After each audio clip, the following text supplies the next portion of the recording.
The Baroque orchestra. During the Baroque period, the orchestra evolved into a performing group based on instruments of the violin family, which is violin, viola, cello, and bass. By modern standards, the Baroque orchestra was small, consisting of from 10 to 30 or 40 players. The Baroque trumpet, like the early French horn, had no valves but was given rapid, complex, melodic lines to play in a high register. Because the instrument was difficult to play and had a traditional association with royalty, the trumpeter was the aristocrat of the Baroque orchestra. When prisoners of war were exchanged, trumpeters, if they had been captured, were treated like military officers. Form in Baroque music. A movement is a piece that sounds fairly complete and independent but is part of a larger composition. Usually, each movement has its own theme, comes to a definite end, and is separated from the next movement by a brief pause.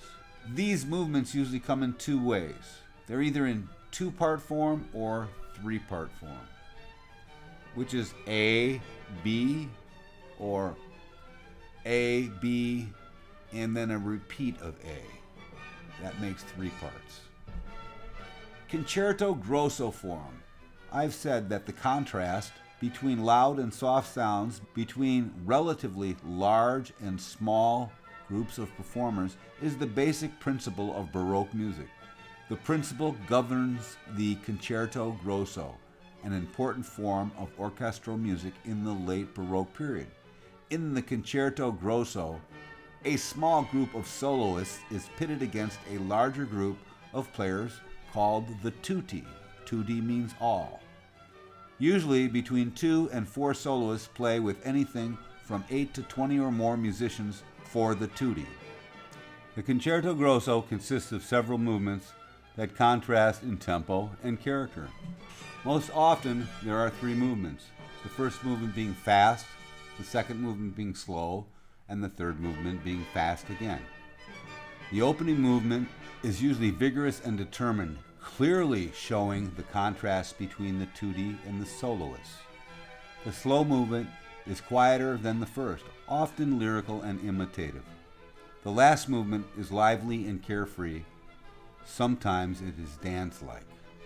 The first and last movements of the concerto grossi are often in retronella form, which is based on an alteration between tutti and solo sections.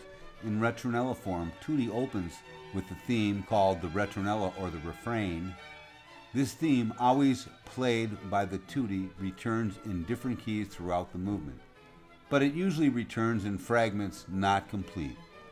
Only at the end of the movement does the entire retronella return in the home key.